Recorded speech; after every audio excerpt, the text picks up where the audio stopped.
ఇప్పటి పోరలు ఏమున్నా ఫోన్ల తలకాయ పెట్టుడే గాని దోస్తులతో అట్లా జెర్సేపు ఆడుకుందామన్న ముచ్చట్నే లేదు. కొందరు ఆడుకుంటానికి పోయినా ఏ క్రికెటో ఆడతారు. కానీ మా చిన్నప్పుడు ఆయితారం వచ్చిందంటే వాడకట్టుకున్న పోరలమంతా కలిసి మా చింత చెట్టు కింద చేరేది. చుట్టూ ఇటుక పెడ్డలు రాళ్లతోని బొమ్మరిల్లు కట్టేది. నడిమిట్ల పెద్ద బోరెం పరిచి అదే ఇళ్ళని మూర్చిపోయేది. ఇంట్లున్న బొమ్మలన్నీ ఎదురుకొచ్చి అందులో బువ్వ కూరలు వండినట్టు చేసేది. పోరల ఆటలంటే గిట్లనే ఉండేది. గీ ముచ్చట చూస్తే మీకు సుతగ్గా రోజులు యాదికొస్తుండొచ్చు పక్క. సప్పుళ్లతోని బుడ్డోళ్ళు స్టెప్పులతోని షెల్లెమ్మలు అద్దర కొడతారు కదా. హౌ పెండ్లి బరాతే మోదాలు పిలగాన్నైతే చూడుర్రి ఎర్రగ బుర్రగా ముద్దుగున్నళ్లే.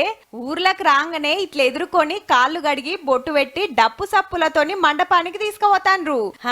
ఈగిడ ముద్దుగా చీర కట్టించి కమ్మలు నక్లెస్ నడుముకు వడ్డానం సుత పెట్టిర్రబ్బా పెండ్లి పిల్లకు. చలో ఇక పిల్లగాడు రాగానే పిల్లని సుత పందిట్లకు తీసుకొచ్చి కాలు దొక్కిచ్చుడు, జీలకర్ర బెల్లం పెట్టుడు, పుస్తెగట్టుడు. ఊరోళ్ళంతా అచ్చింతలేసి దీవనార్తి పెట్టు నడిచింది. అట్లాని పెద్దలు చేసిన పెండ్లి కాదు.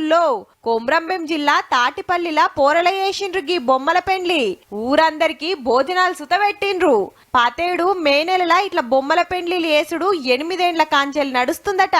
ఎందుకు చేసిండ్రు షెల్లే పెండ్లని అడిగితే, పంటలు మంచిగా పండాలని, అందరూ ఆరోగ్యాలు మంచిగా ఉండాలని, పెళ్లి కాని వాళ్ళకు మంచి అమ్మలు దొరకాలని ప్రతి సంవత్సరం చేస్తాము. గదన్నట్టు బొమ్మల పెండ్లి వేస్తే ఊరికి మంచిదైతదట.